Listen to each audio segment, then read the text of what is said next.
Excellencies, ladies and gentlemen, I am very much honored to be here this morning to discuss the ongoing reforms in global monetary and financial governance, and especially on the role of Asia. Crises often present an opportunity for change, and the magnitude of the latest global crisis calls for change on an unprecedented scale.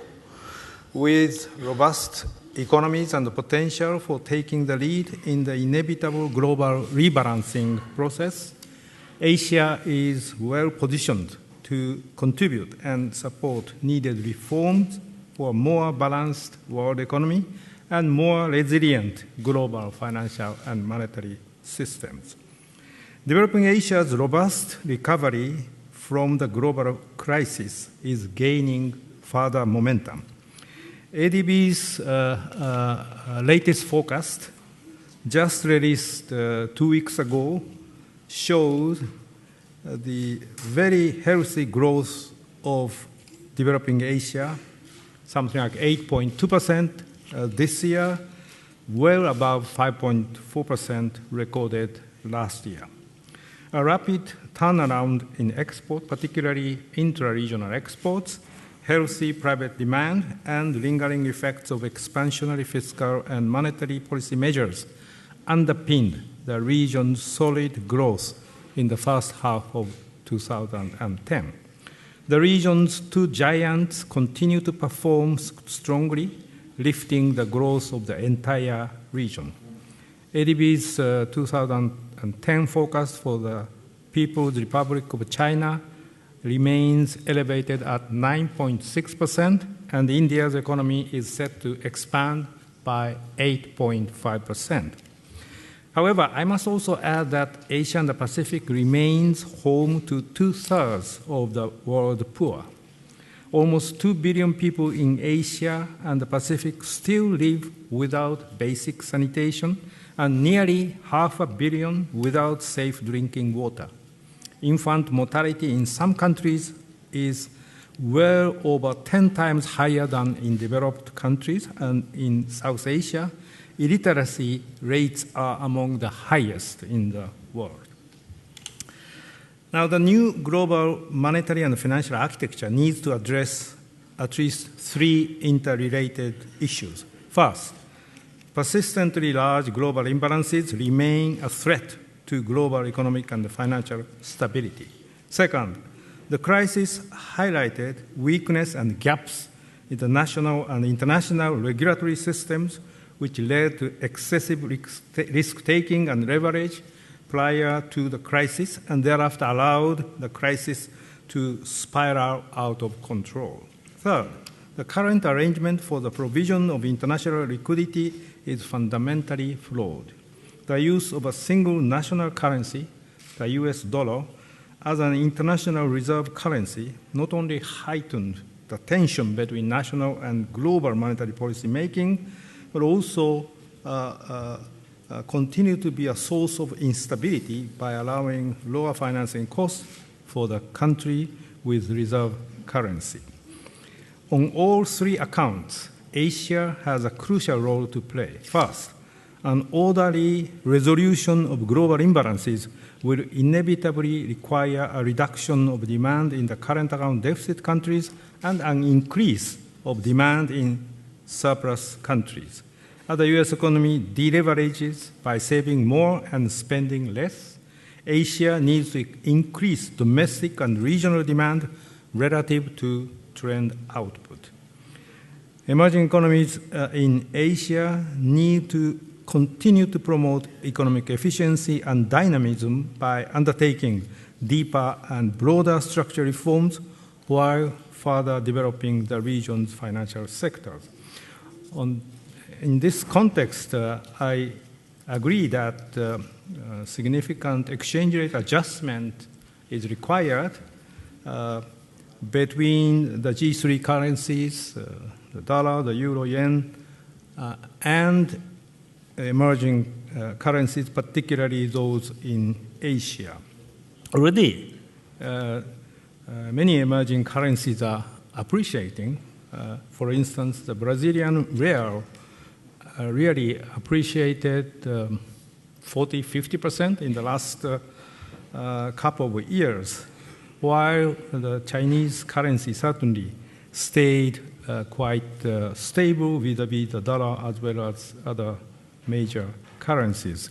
In between, quite a few South Asian currencies have been appreciating.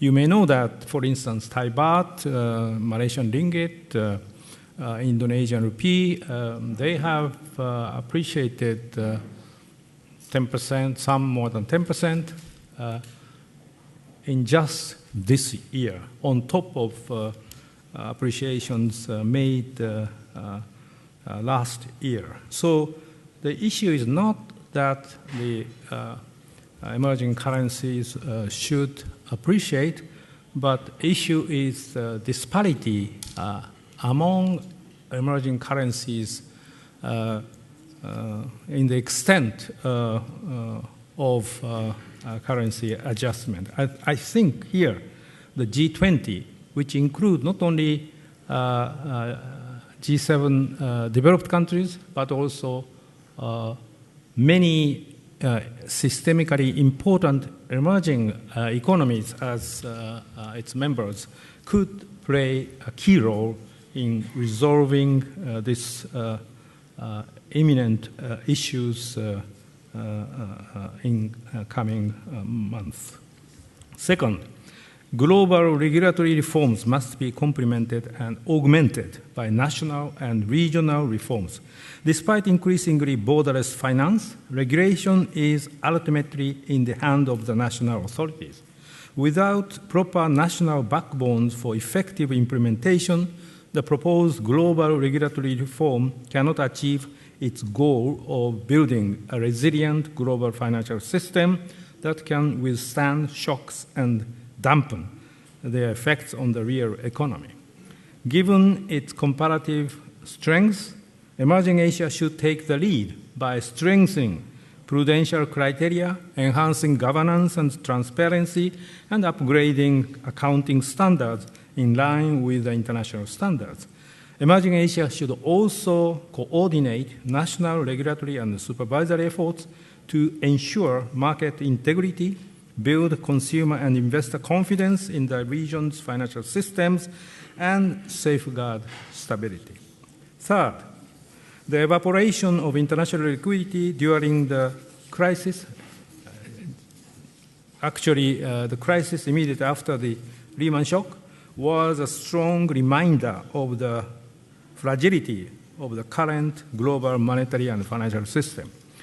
While the global economy is recovering and becoming increasingly diversified and multipolar with the rapid rise of emerging market economies, the international monetary and reserve system has yet to adjust to such structural change. International reserves are highly concentrated in a few countries. The 5 countries with the highest reserves hold nearly half of the global reserves. And also reserves are concentrated in one currency, with the US dollar accounting for more than 2/3 of the global reserves. Many Asian economies have contributed to this imbalance by pursuing export-oriented growth strategies. By having persistent current account surpluses and accumulating reserves, Asian economies have traded, so to speak, exchange rate stability for exposure to large capital losses if the US dollar were to suddenly depreciate.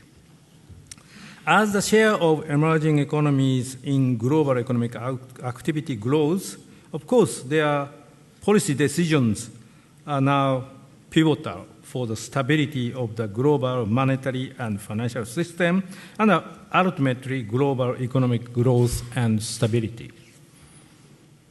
Delayed adjustment of global imbalances have proved highly destabilizing and remain a potential cause for global economic and financial instability. Such inevitable and rapid structural changes need to be fully reflected in the new global monetary and financial governance. Here I would like to refer to the G20 process again, because G20 has become a premier international forum to coordinate economic policies among major countries, developed as well as developing and emerging. So I would like to say that the upcoming G20 summit in Seoul, as well as the next year's G20 summit in France, could hopefully provide the best venue for systemically important countries to come up with appropriate solutions of global imbalances, global needs of currency realignment, global financial sector regulations, and global monetary system, including the provision of international liquidity. So, in conclusion, the reform of the global financial architecture is clearly in Asia's own interest as well as the global interest. Asia needs to actively participate in designing the new architecture to meet the challenges of globalized finance and minimize direct consequences from international economic and financial volatility. Thank you. Thank you.